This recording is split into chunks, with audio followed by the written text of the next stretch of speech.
Já pensou ser perseguido por um ser mitológico antigo, há muito tempo perdido nas profundezas de uma floresta? A maioria das pessoas conhece o Pé Grande, o Homem das Neves e o Monstro do Lago Ness. Mas o que elas não sabem é que há todo um mundo de criaturas bizarras por aí. Eu sou Marcelo Patrola e seja muito bem-vindo.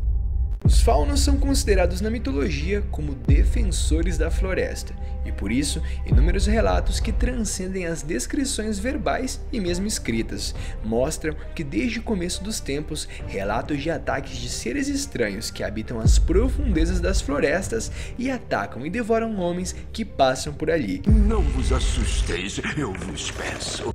Durante décadas, os humanos conviveram em paz com a natureza, porém, conforme os anos se passaram e a tecnologia evoluiu, nos afastamos de nossas raízes e de onde viemos. Hoje em dia, os povos indígenas, até hoje, têm contato com a natureza, e é por meio deles que vamos conhecer uma parte da história desse ser. A história se passa em Brasov, uma região montanhosa ao sul da Romênia. Brasov é uma região estranha para quem passa por lá, com muitas casas mal assombradas e muita conversa sobre fantasmas são temas recorrentes entre a população que lá mora. Antes de entrar em detalhes sobre a atividade paranormal na área, gostaríamos de colocar um pouco do conteúdo de fundo da região. Antes de começarmos, quero deixar claro que todas as atribuições e informações que eu estou fornecendo nesse vídeo são baseadas no boca a boca, já que são relatos tribais que são passados de forma oral entre as gerações. Antes mesmo de ser colonizada, a tribo Kootenai, que reside na área, as tribos nesta área estavam em constante guerra uma com as outras. Para fazer as pazes, o chefe prometeu a sua filha para se casar com o filho príncipe da tribo inimiga, mas a princesa já estava perdidamente apaixonada por um guerreiro. Completamente perturbado, o casal foi ao lago e fez um pacto com um ser da floresta que deixaria eles viverem seu amor para sempre, caso eles dessem a sua vida em troca. O casal então pulou, afogando-se e assombrando a região graças a esse ser da floresta, que era descrito como um ser meio homem e meio animal. Além dessa história assustadora e que cria o relato inicial, há muitas mortes e histórias antigas sobre o ser que atormenta a quem se aproxima das florestas da região. É excepcionalmente estranho, porque existem relatos desse tipo ao redor do mundo, mas eu nunca vi um lugar com tantos relatos de histórias como este. Hoje em dia, existem 3 histórias que são comprovadas e confirmadas pela polícia da região. Essas 3 histórias, elas normalmente se passam em uma região montanhosa com um bosque ao lado e podem ser afirmadas com segurança. Eu sou um fauno. Uma delas era de um menino de 7 anos que andava na parte baixa do bosque e que se enroscou em ervas daninhas e acabou se sufocando. Eu sempre me perguntei como isso aconteceu, já que ervas daninhas que poderiam ser facilmente arrancadas, como elas conseguiriam sufocar alguém? Ainda mais no chão de uma região que é lamacenta, coisas assim não enraizam bem ali. Talvez ele apenas tenha entrado em pânico e não conseguisse se levantar, ou talvez algo segurasse lá. Outro relato foi no clássico Jovens Invasão Colégio, Fogueira e Festa. Jovens estavam bêbados e ninguém notou alguém caindo na água do bosque. Era como se ele não fizesse um som. Ecos sonoros são ouvidos em muitas áreas daquela região, mas dessa vez não. Não havia música alta para que eles não pudessem escutar algo. Alguém o empurrou de brincadeira e achou que ele estava bem o suficiente para sair sozinho? Não se sabe. Ele caiu lentamente, como se tivesse sido levado para lá, ou mesmo algo o puxou. A última história, que é muito relatada, é um negócio que deu errado, e é sobre drogas. 2 adolescentes brigavam por dinheiro da maconha. Era inverno, e o outro ficou violento e o empurrou para dentro. Lá dentro, a água era muito rasa e gelada, mas ele ficou preso sobre o gelo. A maioria das mortes, e mesmo as tumbas que ficam na entrada como homenagem aos que desapareceram, são de jovens adolescentes e do sexo masculino. A energia negativa da região é descrita e até mesmo teorizada como se fosse proveniente das bruxas negativas, que viviam e dizem que se escondem até hoje nas florestas de lá. Elas eram conhecidas por sacrifícios de animais e rituais sexuais. Muitos deles eram vistos até mesmo nos anos 60, onde parariam as pessoas na estrada à noite e tentariam converter você. Elas ainda estão lá até hoje. As pessoas dizem que acordavam com cantos, sem correlação. Coros de mulheres vindos das profundezas das florestas pareciam que eram alinhados com os ciclos das luas. As mulheres das famílias não eram autorizadas a sair, pois tinham medo que se saíssem, seriam pegas e nunca mais vistas. Até hoje muitos animais desaparecem no Halloween, que é considerado o dia das bruxas ao redor do mundo. Eu sei que eles fazem isso em todos os lugares, mas muito mais foram notados na região onde vive a criatura, e é por isso que se destaca, mais do que qualquer outra das cidades vizinhas maiores.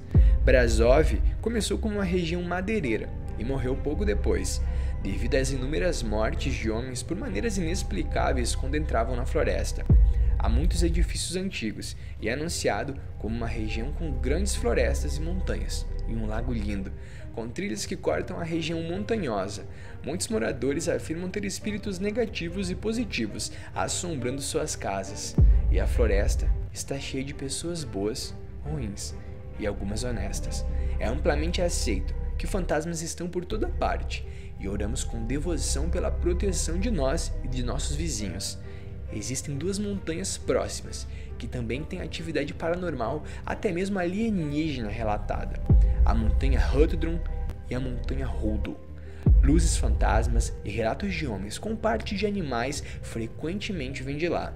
Todas as experiências negativas e positivas são relatadas e variam de formas aterrorizantes a pessoas que ficaram maravilhadas com as aparições. E muitas pessoas até hoje relatam e até acreditam que as experiências paranormais que existem lá têm até a ver com o Pé Grande, como se ele estivesse escondido, já que essa selva é tão densa, cheia de buracos, que forneceria uma cobertura e um esconderijo definitivo para qualquer ser que ali escolhesse para se esconder. Não se teve nenhuma interação realmente paranormal com a área, porém, houve um dia, um homem que ficou completamente perturbado, triste, e decidiu sair. Ele caminhou pela floresta, e a floresta parecia reconfortante, e mais reconfortante do que o normal. Era como se ele estivesse sendo observado. Caminhando mais alguns minutos na floresta dentro, o homem relatou ver o que parecia ser um bode, ou mesmo uma cabra. Até quando ele se aproximou, o animal se levanta, e revela uma forma de meio homem, meio animal. Era o fauno.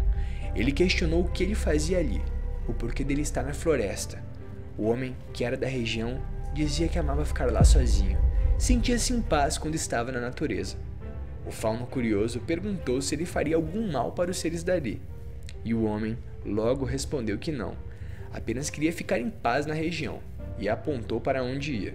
E quando se virou e viu que estava sozinho, o fauno que estava ali, há instantes, havia sumido, deixando o homem viver, pois viu que ali não faria mal nenhum.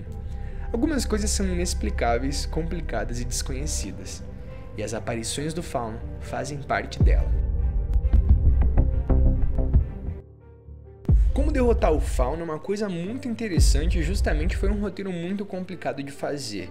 Como a gente sabe, se ele faz o bem, se ele quer fazer o bem para a floresta, ele não vai atacar uma pessoa que simplesmente está andando para lá ou mesmo que ama a floresta. Como a gente sabe, às vezes que ele atacou os jovens, eram jovens que estavam ali para usar drogas e muitas vezes nesse meio tempo que eles estavam lá usando essas coisas, eles foram atacados, já que o fauno, ele vê aquele local, e o defensor dos seres vivos da floresta. Então ele quis matar os que estavam ali, pois eles não eram impuros, A floresta para o fauno é descrita desde as antiguidades, desde as epopeias gregas, como uma coisa sagrada para o fauno. Ele é o defensor dela. Então justamente por isso ele ataca. Quando a gente vai lidar com o fauno, o como derrotar é muito complicado, já que as descrições do fauno são muito escassas. Então o como derrotar de hoje, a gente vai ser muito claro, se baseando no que a gente faria na vida real. Se a gente encontrasse o fauno, não se sabe se ele teria ou não o poder de ler a nossa mente. Mas o que a gente faria quando encontrasse ele, seria dizer que estava ali porque amava a floresta, porque queria se sentir bem. Pois como a gente viu até agora, a função principal do fauno é defender a floresta. É justamente deixar a floresta na sua mantenedora sagrada.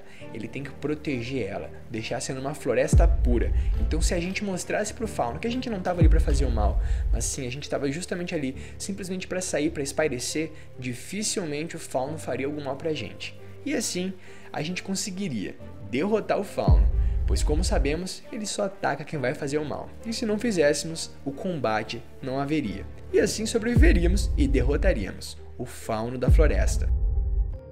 E eu vou ficando por aqui, e até a próxima!